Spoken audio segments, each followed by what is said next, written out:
Greetings everyone, this is Restoration Shaman Mage Tower Guide in WoW Dragonflight.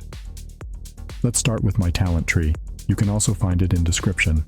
In this challenge, your gear is scaled down to 120 item level, but it's not a big deal.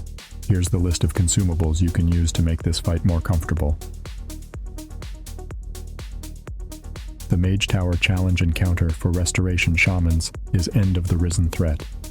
This challenge consists of 7 stages that you must overcome in order to obtain your challenge appearance. The scenario is designed to test not only your ability to heal, but also your mastery of all aspects of your specialization, including damage and utility usage. You are accompanied by 4 NPCs that must be kept alive throughout the entire fight. If any of them die, you will fail the scenario. If you need help with Mage Tower and don't want to spend a lot of time mastering challenge, check out conquestcapped.com. It's a trusted boosting service rated with 5 stars at Trustpilot.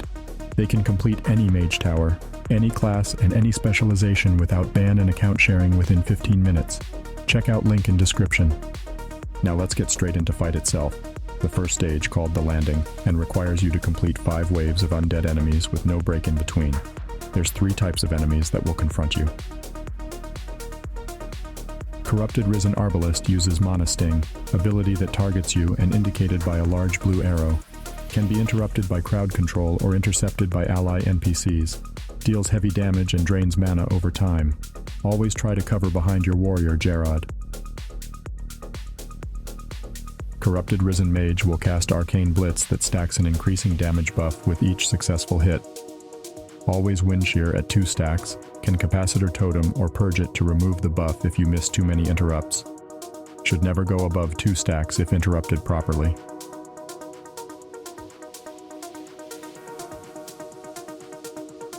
Corrupted Risen Soldier have 2 abilities. Knife Dance, channeling AoE that deals significant damage to your entire party. Crowd Control to interrupt the channel or be prepared with high throughput abilities.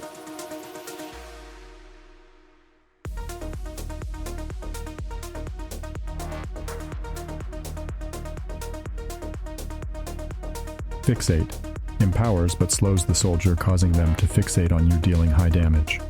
Kite, CC, or use personal defensives and high single target throughput.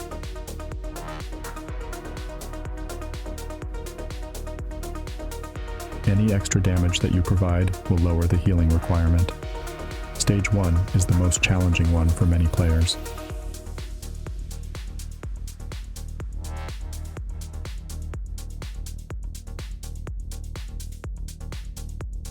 Stage 2, Searching for the Rook. Follow your NPCs into a small room after eating and swapping gear if necessary. Stage 3, Desperate Times. A 5-minute time trial to rescue your allies begins. At the recommended gear level, this is very easy to make the damage requirement. Do not rush yourself, there's plenty of time.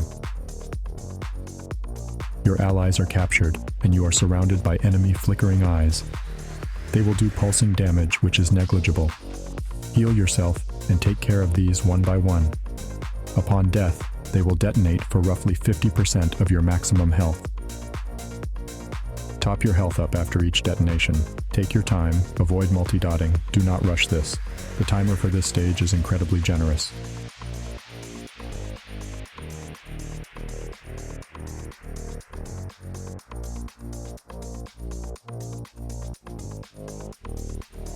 After killing the eyes, a gate will open leading to a Felspite Dominator, a few Felbat pups, and a bunch of unstable Fel Orb moving randomly around the room.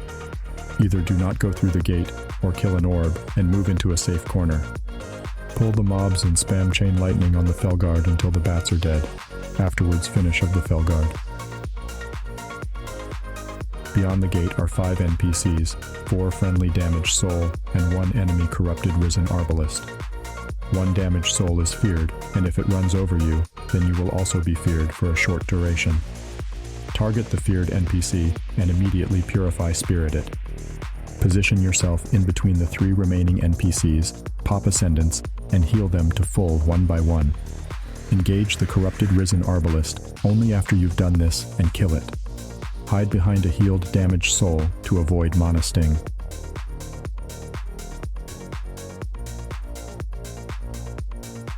Another gate needs to be opened, and there are a lot of fell orbs on the other side. Just use chain lightning to clear your way through.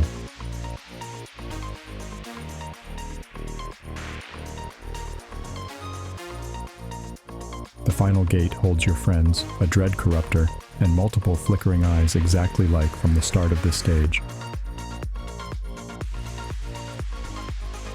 Flame shock the dread corruptor and damage one eye at a time while dodging mechanics and healing yourself as needed.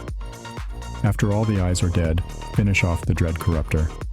Avoid the spinning eyes he places on the ground that increase your damage taken.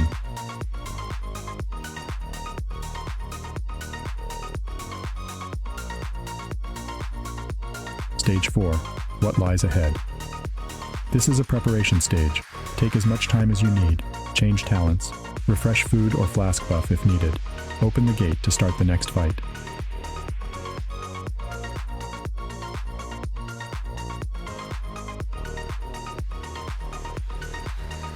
Stage 5.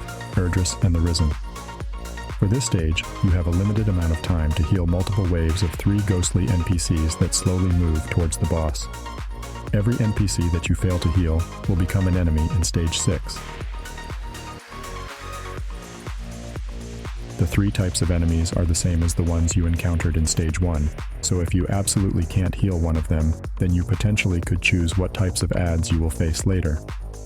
If you heal all the NPCs in this phase, you can completely skip the next stage.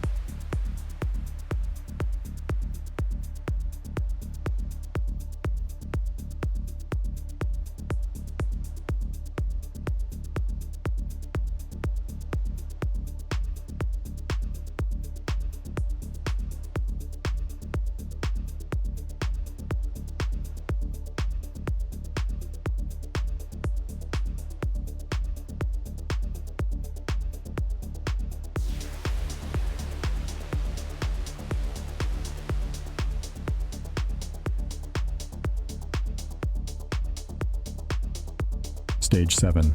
A Thorn in the Side. This phase is quite simple but requires some precise positioning and healing on your part. Lord Erdris Thorn has 2 abilities, a leap that deals moderate damage to you and leaves large fell patches on the ground, and an Ignite Soul that deals damage to your party equal to your current life. You want to drop the fell patches from Lord Erdris leaps in an efficient way, so start with standing at the edge and slowly make your way around the room while being as close as possible to the previous fell patch. Only move towards the middle when there is no space left on the outside. Your goal is to maintain your own health pool at around 50% or slightly lower, so the leap does not kill you, but the Ignite Soul does not kill your allies either. If you ever drop too low, use defensives, but be careful with healing too much while you have Ignite Soul on you.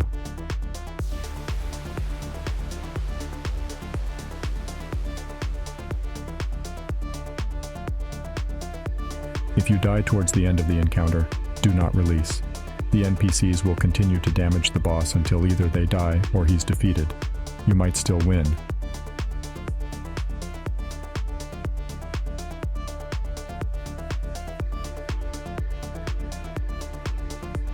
Keeping your allies alive is still your most important task, so keep your healing rain and riptides up.